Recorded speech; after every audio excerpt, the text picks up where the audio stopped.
Hello दोस्तों, स्वागत है the mind of a killer YouTube channel में। आज की कहानी है कुंभ मेले में हुई रहस्यमयी हत्याएं। एक ऐसी मर्डर मिस्ट्री जो आपके रोंगटे खड़े कर देगी। क्या ये सच था या फिर एक दिमागी खेल? चलिए जानते हैं इस रहस्यमयी घटना को। शहर में हर 12 साल बाद लगने वाला कुंभ मेला। आस्था, विश्वास और मोक्ष की खोज में लाखों लोग यहाँ आते हैं। गंगा की लहरों में अपनी तमाम बुराइयों को बहाने, अपने पापों से मुक्ति पाने और ईश्वर के करीब जाने की उम्मीद लेकर। लेकिन इस बार कुंभ मेला कुछ अलग था। श्रद्धा की इस भीड़ में कुछ ऐसा भी था जो दिखता नहीं था, कुछ ऐसा जो अंधेरे में छुपा था। रात का समय था। मेला अपनी रौ में बह रहा था। चारों ओर साधु संतों के मंत्रोच्चार, घंटियों की गूंज, गंगा आरती की दिव्य रोशनी और हजारों लाखों लोगों की भीड़। पर इसी भीड़ में कोई था जो शांति नहीं बल्कि मौत लेकर आया था। पहली मौत एक बुजुर्ग साधु की। वो गंगा किनारे ध्यान में बैठे थे। उनकी आंखें बंद थीं और जैसे ही किसी ने उन्हें हिलाया वो गिर पड़े। उनके चेहरे पर एक अनोखी शांति थी, लेकिन उनकी सांसें नहीं चल रही थीं। कोई घाव नहीं, कोई खून नहीं। फिर भी उनकी मौत हो चुकी थी। लोगों ने इसे पहली बार में एक स्वाभाविक मौत माना।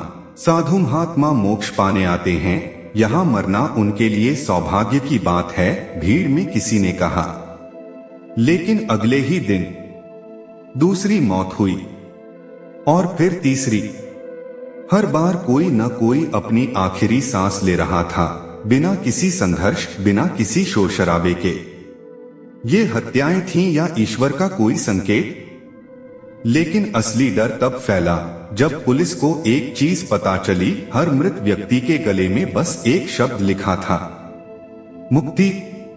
गंगा की लहरें अब भी उसी तरह बह रही थीं, मगर मेले की हवा में कुछ अजीब सी बेचैनी घुल गई थी।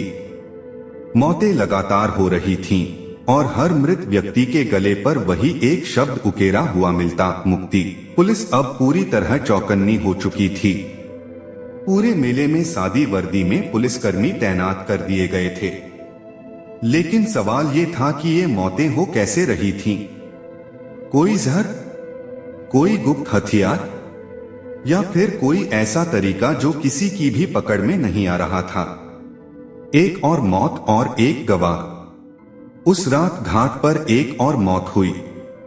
इस बार मृत व्यक्ति एक 25 वर्षीय युवक था जो अपनी मां के साथ गंगा स्नान करने आया था। मां का रो रो कर बुरा हाल था। वो बार बार कह रही थी, वो तो बस पानी में खड़ा था, उसने कुछ नहीं किया। अचानक उसकी आंखें बंद हुई और वो गिर पड़ा। मगर इस बार पुलिस को एक गवाह भी मिला, एक बूढ़ी महिला जो कुछ दूर बैठकर दीप दान कर रही थी। उसकी आंखों में डर था।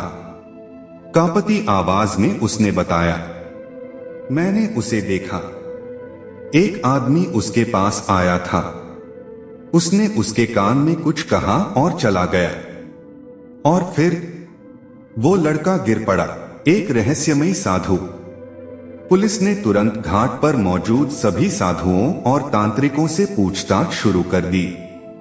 तभी एक अजीब सा आदमी पुलिस की नजरों में आया, एक लंबी कदकाठी का साधु जिसका चेहरा आधा ढका हुआ था।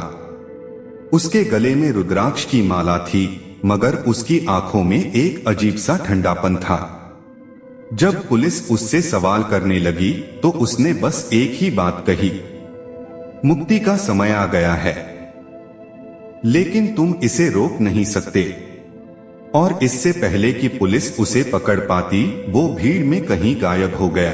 अब सवाल ये था, क्या ये मौतें कोई साधारण हत्याएं थीं या इसके पीछे कोई गहरा आध्यात्मिक रहस्य छुपा था? गंगा किनारे की रातें अब डरावनी हो चुकी थीं। हर कोई डरा हुआ था।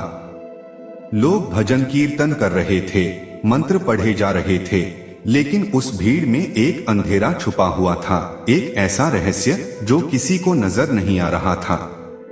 पुलिस के हाथ अब तक कुछ भी ठोस नहीं लगा था। बस एक गवाह की बात, उस आदमी ने कान में कुछ कहा और फिर वो मर गया। और एक रहस्यमयी साधु जो यह कहकर गायब हो गया था, मुक्ति का समय आ गया है। लेकिन तुम इसे रोक नहीं सकते। लेकिन सवाल ये था कि मौतें इतनी रहस्यमयी क्यों थीं? अचानक मिला एक शव, लेकिन ये अलग था। सुबह के 4 बजे का वक्त था।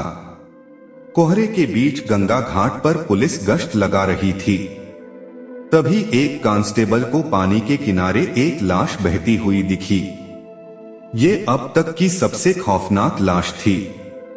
लाश की आंखें खुली हुई थीं, लेकिन उनमें डर नहीं बल्कि एक अजीब सी शांति थी, जैसे मरने से पहले उसे किसी चीज का आभास हो गया हो। उसके होठों पर हल्की मुस्कान थी, लेकिन गर्दन पर वही शब्द लिखा था, मुक्ति। इस लाश में एक चीज अलग थी। इसके हाथ में एक कागज का टुकड़ा था। जब पुलिस ने उसे खोला तो उसमें सिर्फ 3 शब्द लिखे थे, महाकाल आएगा। क्या होने वाला था? कौन था महाकाल? क्या यह किसी बड़े अपराध का हिस्सा था या फिर किसी तांत्रिक अनुष्ठान की शुरुआत? पुलिस ने अब हर संदेहास्पद व्यक्ति पर नजर रखनी शुरू कर दी। लेकिन तभी एक और रहस्यमयी घटना घटी। घाट के पास एक साधु जोर जोर से हंस रहा था, जैसे उसे कोई दिव्य ज्ञान मिल गया हो। जब पुलिस ने उससे पूछताछ करनी चाही, तो उसने सिर्फ एक बात कही, तुम्हें जो दिख रहा है वो सच नहीं, जो आने वाला है वो भयानक है। महाकाल आएगा और हर कोई मुक्त होगा। अब पुलिस के सामने 2 सवाल थे। महाकाल कौन था? क्या ये सच में हत्याएं थीं या कोई गहरी साधना चल रही थी? कुंभ मेले में अराजकता बढ़ती जा रही थी। मौतों का सिलसिला थमने का नाम नहीं ले रहा था और हर लाश के साथ पुलिस के सामने नए सवाल खड़े हो रहे थे। घाटों पर श्रद्धालु अब भी स्नान कर रहे थे। मंत्रों की गूंज जारी थी, लेकिन इस आध्यात्मिक माहौल के बीच कुछ था जो अनदेखा था, कुछ भयावह जो धीरे धीरे सबको अपनी चपेट में ले रहा था। महाकाल आएगा। वो 3 शब्द जो उस लाश के पास मिले थे, अब पुलिस के लिए सबसे बड़ा रहस्य बन चुके थे। एक नई कड़ी रहस्यमयी चिट्ठी। उसी शाम पुलिस को एक और सुराग मिला। एक साधु जो खुद को अघोरी बाबा कहता था, पुलिस के पास आया और कांपती आवाज में बोला, जो होने वाला है उसे कोई रोक नहीं सकता, लेकिन अगर तुम्हें सच जानना है तो इस पत्र को पढ़ो। उसके हाथ में एक पुराना पीला पड़ा हुआ कागज था। पुलिस ने वो पत्र खोला और पढ़ना शुरू किया। जो मुक्ति चाहता है वो महाकाल का स्वागत करेगा। कुंभ के अंतिम दिन जब चंद्रमा अपनी पूर्णता पर होगा, अंतिम बलि दी जाएगी और तब महाकाल प्रकट होगा। पत्र पढ़ते ही पुलिस के होश उड़ गए। इसका मतलब था कि ये हत्याएं किसी साधारण अपराधी का काम नहीं थीं, बल्कि ये किसी बड़े अनुष्ठान का हिस्सा थीं। क्या होने वाला था अंतिम दिन? अब तक पुलिस के पास बस 2 ही सुराग थे। हर मृत व्यक्ति की गर्दन पर लिखा हुआ शब्द मुक्ति। पत्र में लिखी हुई तारीख कुंभ का अंतिम दिन, पूर्णिमा की रात। लेकिन सबसे डरावनी बात यह थी कि इस रात को अंतिम बलि दी जाने वाली थी। पुलिस अब पूरी ताकत से हत्यारे की तलाश में जुट चुकी थी, लेकिन समय कम था। क्या इससे पहले कोई और मौत हो जाएगी? क्या पुलिस इस महाकाल अनुष्ठान को रोक पाएगी? या फिर कुंभ का यह मेला किसी और भयावह घटना का साक्षी बनने वाला था? कुंभ मेले का अंतिम दिन आ चुका था। गंगा किनारे लाखों श्रद्धालु इकट्ठा थे। रात गहराने लगी थी और चांद अपनी पूर्णता पर था, ठीक उसी तरह जैसा उस रहस्यमयी चिट्ठी में लिखा था। पुलिस हर तरफ तैनात थी, लेकिन सबके दिलों में बस एक ही सवाल था, क्या आज अंतिम बलि दी जाएगी? मेला बना मौत का मैदान। रात के ठीक 12 बजे शंख और घंटियों की गूंज के बीच अचानक एक चीख सुनाई दी। पुलिस तुरंत घाट की ओर दौड़ी। वहां पानी के पास एक युवक बेहोश पड़ा था। उसके गले पर वही शब्द लिखा था, मुक्ति।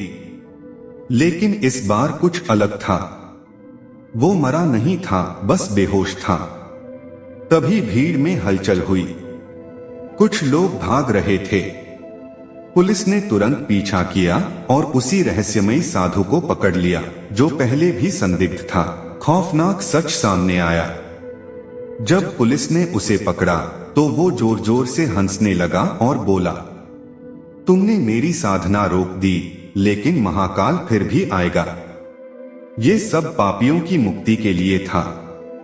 पुलिस ने जब उसे कड़ी पूछताछ की तो एक चौंकाने वाला सच सामने आया। वो साधु एक मानसिक रोगी था जो खुद को महाकाल का दूत समझता था।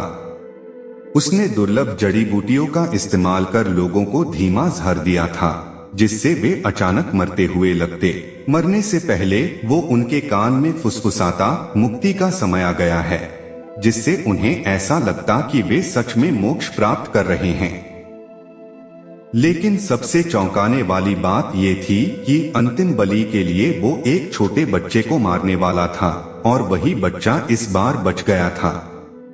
दोस्तों, यह थी हमारी आज की कहानी। कहानी आपको कैसी लगी? कमेंट बॉक्स में कमेंट करके जरूर बताना। फिलहाल चलता हूँ। बस आप अपना और अपने परिवार का ख्याल रखें और अगर अभी तक भी चैनल को सब्सक्राइब नहीं किया है तो कृपया करके चैनल को सब्सक्राइब कर लीजिए। आपका यह छोटा सा सहयोग हमें आपके लिए ऐसी ही कहानियां लाने के लिए प्रोत्साहित करता है।